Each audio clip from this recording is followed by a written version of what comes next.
So John is here with his airplane. Hopefully have better luck here. He used some some build center back home, or someone working on his plane. John's not really the mechanic. He bought this plane the way it came to him, and he wants to keep it up to date. He doesn't have enough power from the engine. It gives him like 250 feet a minute on a hot day with one person and fuel in it. So he needs more power. But he had the doors replaced already, new doors built, the metal doors, and there was a $10,000 bill for that. So he wants a nice plane, but he doesn't want that to happen to him again. Well, we're going to take this engine out, and we're going to replace it with the 130 horsepower Viking engine. We could have put the 150 in, but he's going to be shocked just having the 130 compared to what he has. So let's get going. Well, here's an overview of some things that we've already kind of pulled out of the airplane, and the details of that we're going to cover just briefly.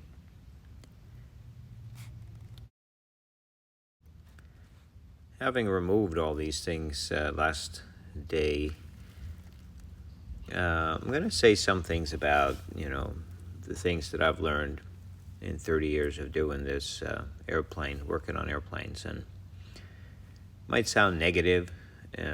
There's pros and cons about everything, but when I see certain things, I kind of look at it as like, well, that's airworthy or that's not airworthy. Here's a certified way of clamping down on a control cable, and it's basically drilling a hole and just squishing it or bending the cable, forcing it. Not what I'd like to see on a modern engine. Here's a nice way of doing the dual throttle arrangement. Two cables coming in. But look how the engine is not prepared to even receive a single throttle cable. There's no provision on the engine for something that's important as a throttle cable. It's just a carburetor hanging there with a lever, and you have to kind of fabricate your own mount with clamps and straps, and there's not even any bolt holes in the casting that you could fabricate a bracket and attach to. It all has to be kind of hanging out there. Not really kosher, I don't think. An engine should have a place to mount a throttle. And really more so, first-time builders that have not, they're just kind of taking advice from the old-timers at their EAA chapter and so forth, and they'll be, oh, you're not going to use an automotive engine, are you? With no knowledge at all about anything other than 1940s technology. You would think that something like an 0200, which is what this is, that you could have everything you possibly would want to install this, including lots and lots of instructions and things like that. And you would be very surprised to find that you almost would be on your own installing an engine like this, with all kinds of different ways of doing it, no set way, no specific procedure for what kind of starter, how to mount an oil cooler, nothing, just on your own the whole way. Again, those of you that, have not worked on certified aviation, well, this is certified aviation, what you're looking at here. Dinky little clamps and safety wire and bent cables, and nothing that really fits, nothing that snaps in place, no real machine brackets, nothing, just garbage, really. That's why there's a constant maintenance on engines like these. Want heat? Well, you can have heat, but the air is going to pass over the exhaust system. So any little crack in the exhaust system, which is very common with air-cooled engines that expand and contract, and airplane engines shaking around underneath the cowling.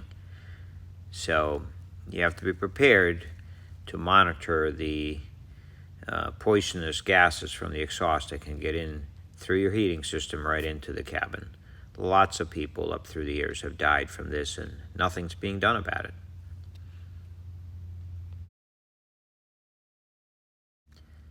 And these air-cooled engines are famous for their ducting.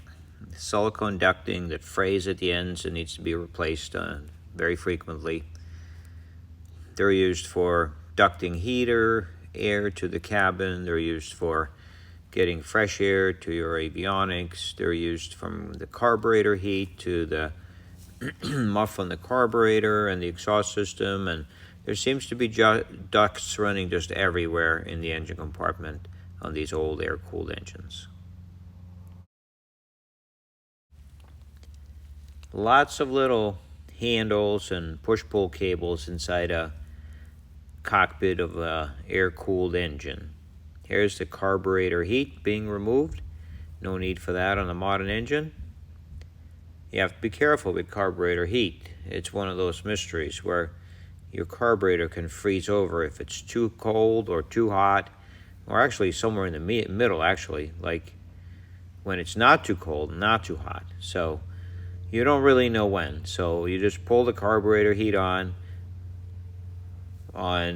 downwind, basically, to make sure that the thing doesn't quit on you on final. The pilot is responsible for keeping the carburetor from icing over.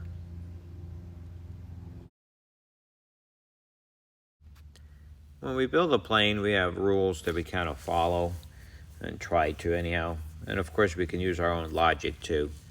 There's not much logic here. We got cigarette lighters, which, yeah, granted, they're high amperage power outlets in today's world, but we got one on each side of the fuel primer, which is obviously pressurized fuel. And then right below that, we have the fuel valve with lots of hoses and stuff. So, might want to rethink this one. Right above that is the carburetor heat again. And then to the right of that, we have the mixture control, which is one of those things where anyone that knows about engines, tuning engines, know how important the air-fuel ratio of an engine is, or the mixture. But here we just throw a lever into an airplane and give pilot maybe like an hour's worth of training. Basically, make sure the engine doesn't quit and take away some fuel when you get to cruising altitude because the air is thin up there. And that's the extent of the precision of the mixture that goes into these engines. Actually, the one on the left there, I think, was the cabin heat. The same thing. There's the carburetor heat right there. But so let's talk about the cabin heat.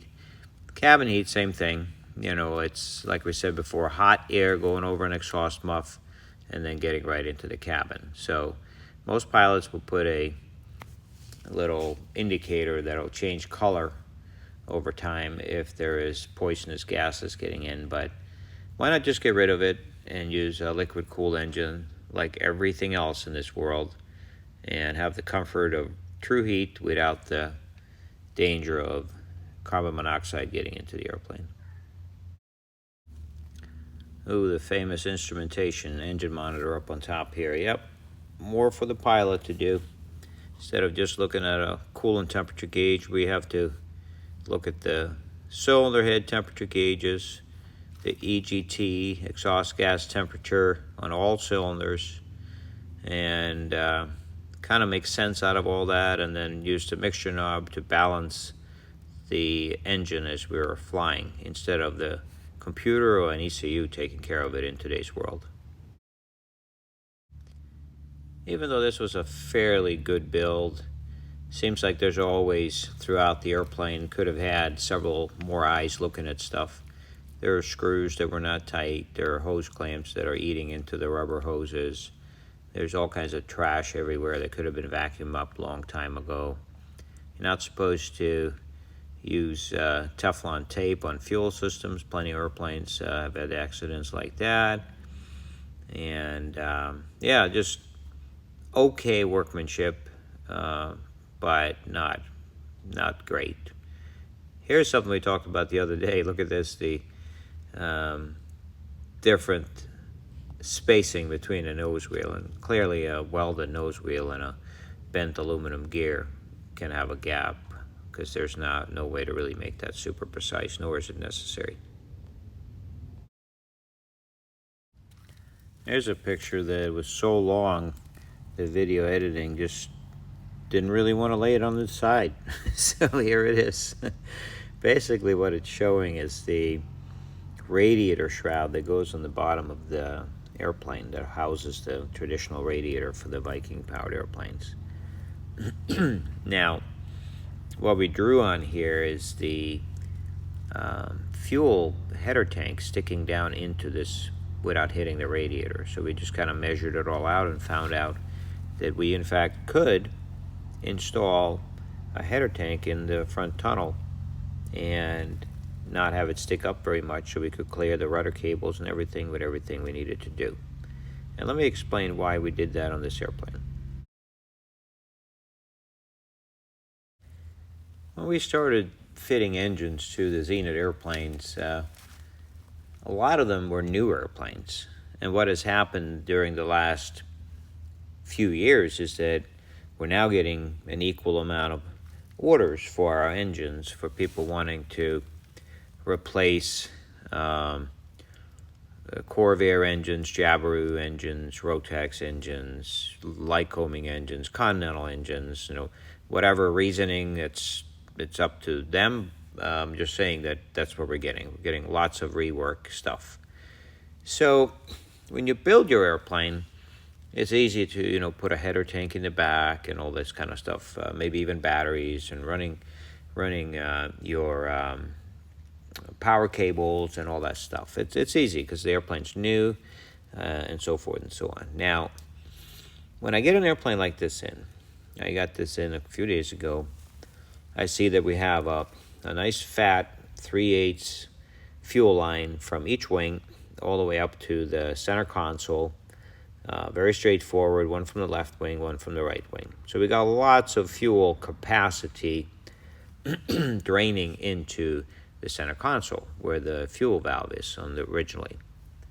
So I looked at all this and I said, well, not everybody, and after talking to John, I understood that he was one of them. He wants to fly around his land up in, I believe, Tennessee, and just enjoys plane. He has no ambition of going long distances on a regular basis. He's not going to run the fuel like way low to the point where he's testing maximum endurance or anything like that.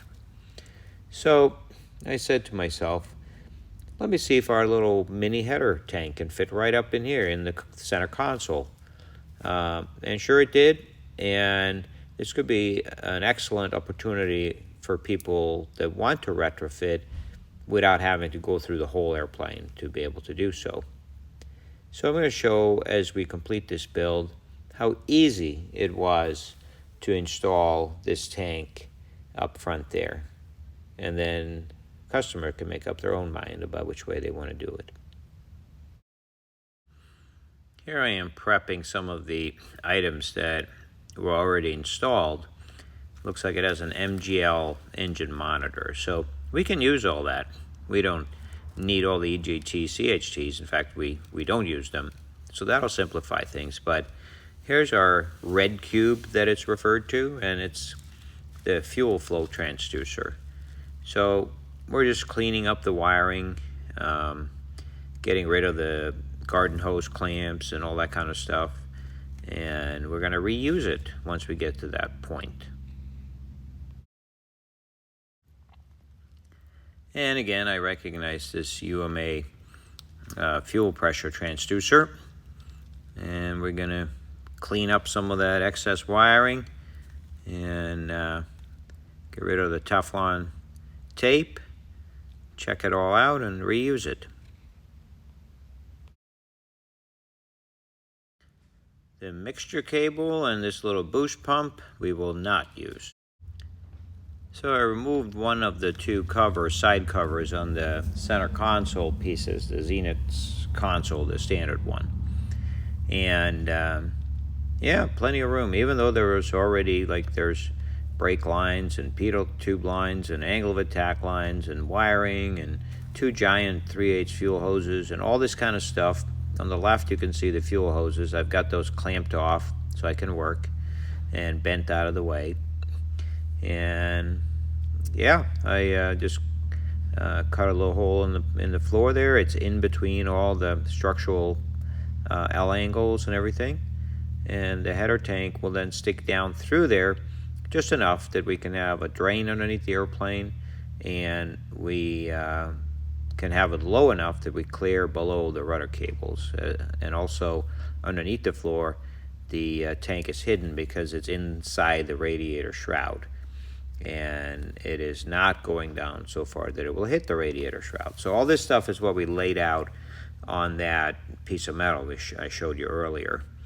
And I'll show you on the next picture too. I actually did a little bit of machining on the side of the header tank to make sure that it would fit in like this. So this is a first setup, but if somebody, or if this becomes a popular thing, we will make a header tank with a flange that just drops right in here and can be screwed right to the floor. On the left here, you can see I ran this through the mill and took off a 1/16 of an inch on each side, 1.5 inches up on the tank, and it dropped right in that way.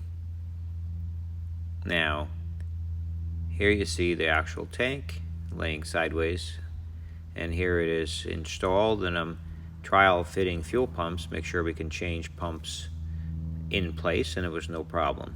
Now I'm getting involved with taking more stuff out of the airplane. We're back to like just removing things off the firewall, the heater, in order to then locate where the hoses from the header tank are going to go through. Now, here's an important thing. A lot of the arguments before, rightfully so, was, well, we don't like pressurized fuel in the cabin, hence the header tank all the way in the back. Well, there's always a compromise, always a happy medium and all that, and that's what we have here. We have a small tank with very little fuel.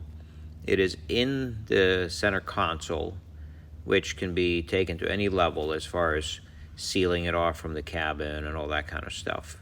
I like to just drill some holes in the floor in case there's a little leak, the fuel goes overboard. There are only two hoses or two connections that are inside. One is for that are under pressure. One is for the fuel pump 1 and one is for fuel pump 2. So if you have one pump on and you smell fuel, you can turn the other pump on and turn the first one off, and now you're using the other pump. Of course, the reality is it's with proper inspections, you're not going to have any leaks anyhow. But I'm just saying that we have two fuel hoses. We're not running them to like a filter and a fuel flow transducer or anything like that. We're just going straight forward between the pedals and out to the engine compartment. So all of our fittings, as far as like the fuel flow, the filters, routing the hose to the engine, the check valve assembly, all that stuff is outside and visible for inspection. Inside, there's just one hose clipped to one pump and the other hose the same thing.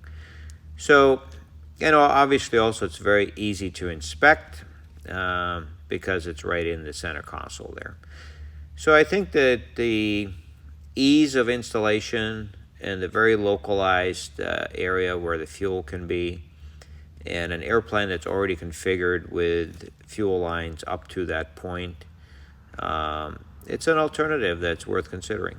It makes it easier to retrofit an airplane that had a different engine in the past. And here we see the fuel hoses going right through the firewall with no connections inside. Very, very dirty oil, and kind of low on oil too from the 0200. Try never to cut any wires when we remove a customer's engine. Bundle everything up nicely. Get everything so that if they want to sell the engine, it's all ready to go back in. Here's another no-no, soldering cables. Now we've started mounting Viking stuff, fuel. Here's a cool thing that I found. Look at that little clip on the ADAL clamp. I like that. And here are all the pieces. that we've removed so far. More about the actual installation tomorrow.